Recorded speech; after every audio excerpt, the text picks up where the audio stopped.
কলকাতায় আমার এক মুসলিম বোন ফারিন খানের সাথে যা হয়েছে, এটা মোটেও ঠিক হয় নাই বা এটার জন্য তীব্র নিন্দা জানাই আমি।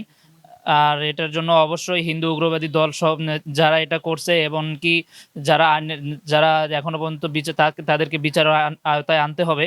আর যারা বিচারের আওতায় আনতে পারেনি তাদেরকে অবশ্যই ক্ষমা চেতে হবে এবং তাদের কঠিন কঠিন থেকে কঠিনতর শাস্তি দিতে হবে। কারণ আমার যতটুকু জানা যে বিশ্বের কোনো জায়গায় মানবাধিকার আইনের যেই ইয়াগুলো আছে, স্বাধীনতা যে আছে, মানবাধিকার আইন বিরোধী এটা কাজ করছে। কারণ সে তার নিজে এটা বিশ্বের কোনো জায়গায় সাংস্কৃতিক এই নিয়ম নাই বা কোথাও এই নিয়ম নাই যে একজনের স্বাধীনতা খর্ব করবে বা যে কেউ তার ধর্ম পালন করবে বা অতঃপর সে এটাকে বাধা দিবে।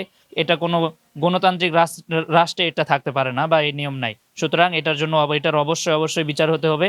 কারণ সে আমার বোনের বা ফারিন খানের স্বাধীনতার মধ্যে, ব্যক্তি স্বাধীনতার মধ্যে বাধা দিচ্ছে বা সে ধার্মিক স্বাধীনতার মধ্যে বাধা দিয়েছে।